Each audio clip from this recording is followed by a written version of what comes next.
Thank you guys for tuning in once again, Carpentry with Chris. This week I went to school, so I'm going to give you guys a different video today. What kind of tools should a Carpenter Apprentice have? How to read a tape measure. I will be doing rulergame.net with you guys thoroughly just to see and give you guys a general idea how to read a tape measure. Alright guys, so rulergame.net is the website that I go to. So I'm going to go ahead and Google search that or just type it in. And then this page is going to upload. Ignore all the ads. And then go to the inch ruler game. Let's play. Of course, an ad's gonna pop up. Alright, so after that, you're gonna go to settings. Ignore all the puppies. And then you're gonna go to timer, take it off. Let's go ahead, we're rookies, we're beginners. Ruler length, put it to 12 inches. 12 inches accumulates to a foot. So there are 12 inches in a foot. Now once you're done with that, play game. So every black line is a 16, so that's 1, 2, 3, 4, 5, 6, 7, 8, 9, and there's 16 little black lines all the way until the number 1, and all the way until the number 2 there's another 16th, and there's another 3. So this measurement is 5/16 or 1/16 or blah blah blah. So I'm gonna count 1, 2, 3, 4, 5. 5/16. Awesome, I got that right. Well, duh. Now 1/16. Notice that there's no one whole number in front of it, so it's going to be under 1/16 right there. Now it's asking me 1 and 11/16. You keep on counting 1, 2, 3, 4, 5, whatever, right? But here's the trick. This big old line right there is 8. That's a half, okay? So half of 16s, right? So that's 8. Half of 16 is 8. So that's a half of it. So if they're asking for 11, all you would do is from that 8 mark, go 1, 2, 3. 3 more. So 1 and 11/16. Okay? Now, since I showed you that trick, now 2's over here and 9/16. If this is 8, we're just going to move 1, and that's 2 9/16. Okay? Now, this is 2, 11. So I already know this is 8, 1, 2, 3, 11/16. 7/16. Alright, so I know this is 8. I'm going to go 1 under. Oops, I accidentally clicked it, but 1 under, and that's 7/16. Alright, so that happens. Now, 8s, they are sets of 2. So 1, 2 is 1/8. 1, 2 is another 1/8. 1, 2 is another 1/8. 1, 2 is another 1/8. 1, 2 and another 1/8, so on and so forth. So at the half mark, there are 4 8s. There are 4 sets. So 1/8, 2/8, 3/8, 4/8. But if you simplify that into a fraction, even it's the simplest form of a fraction, that would be a half. Because 4/8.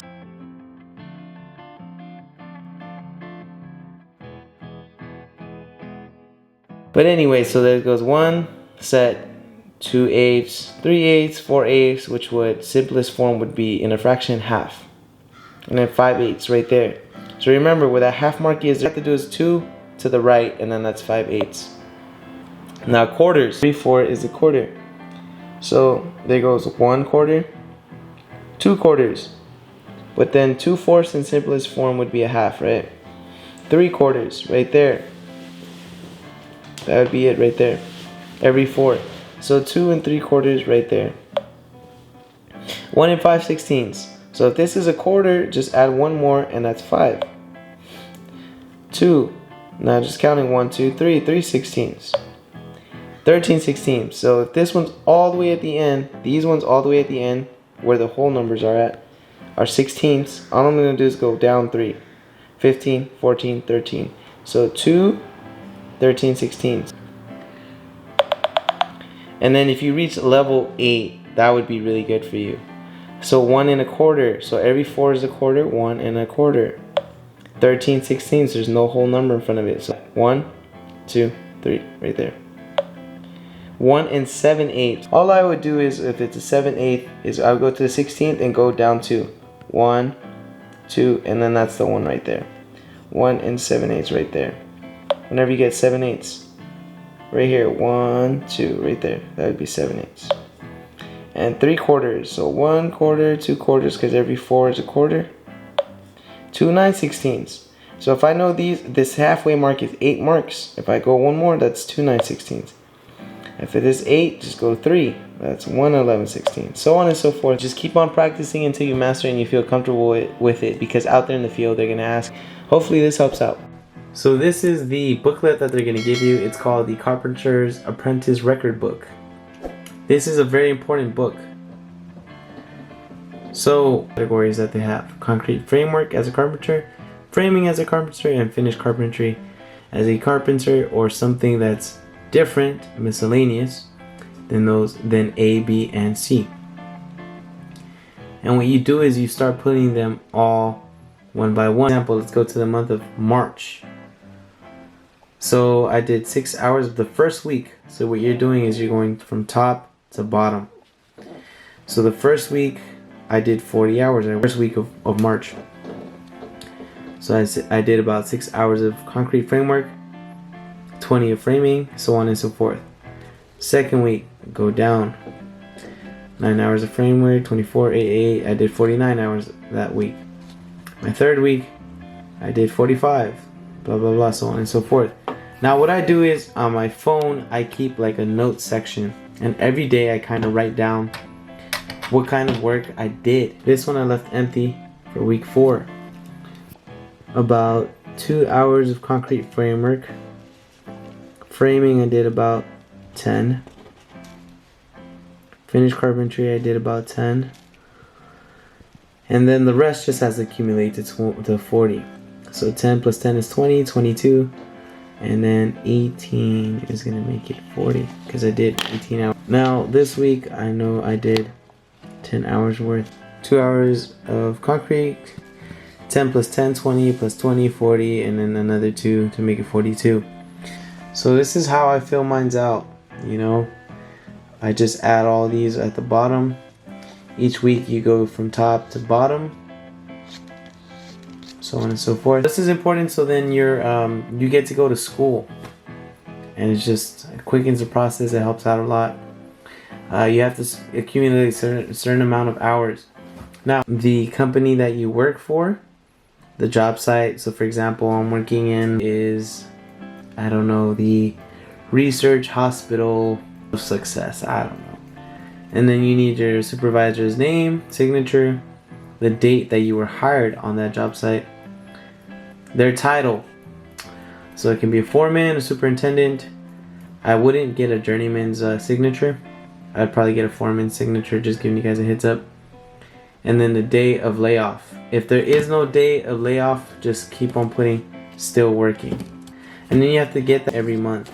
Very important too, because then, you know, the school, the union can be like, hey, you only worked this certain amount. I remember that the school said I only had like 297 hours. Verify that for them.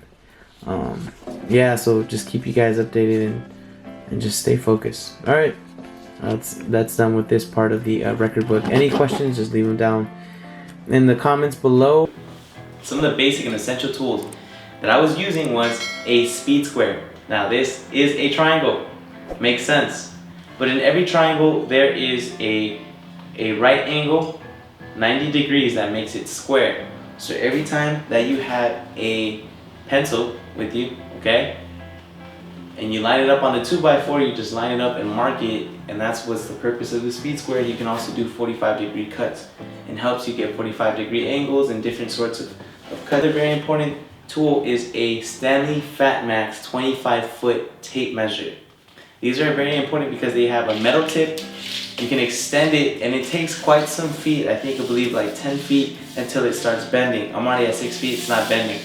And then every time you want to click it back, you don't want it to click really hard. You actually want to click it and then keep your index finger probably right there and then softly remove it. Obviously, a hammer.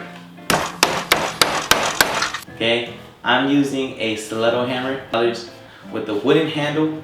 I've heard that steel handles are pretty bad for your wrist in the long run. So that's why I got a wood handle.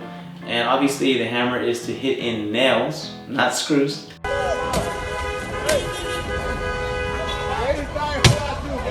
Another essential tool, cat's paw. Whereas if you hit a nail with your hammer, you know, you hit it and it's not properly put in, then you would switch it and try to remove it. Then you would try to remove it with the cat's paw. You can use the yellow end hit it with the hammer until it gets tight. Then you start hitting it this way, it gets out sometimes, and then it's just not the other way where you go this way and that way. Okay, mix it up. Cat's paw, very important. Chalk line. Chalk line is very important. I actually broke my chalk line because I bought a cheap one. I recommend buying a better one, around like $22 to $30.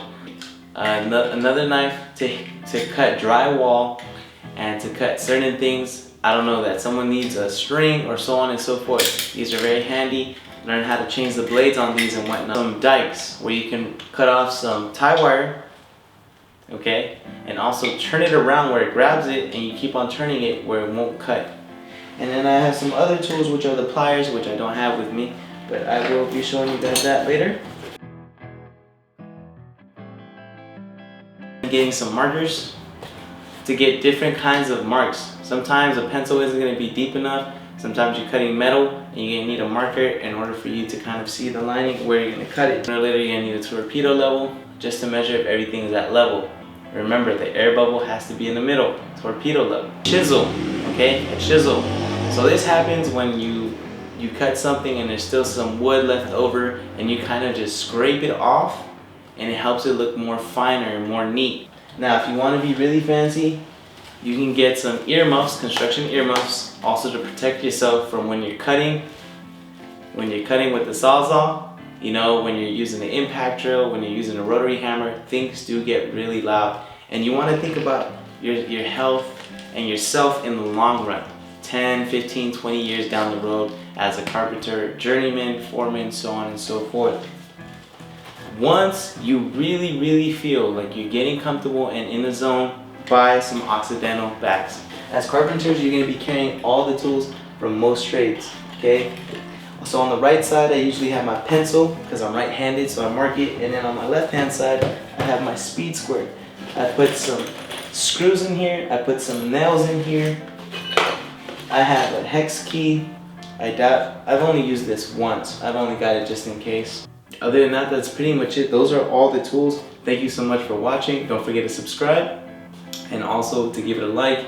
And I will be announcing the stiletto hammer winner in a couple of days, and I will personally email them. And thank you for everyone messaged me some numbers right there to see who would win the giveaway.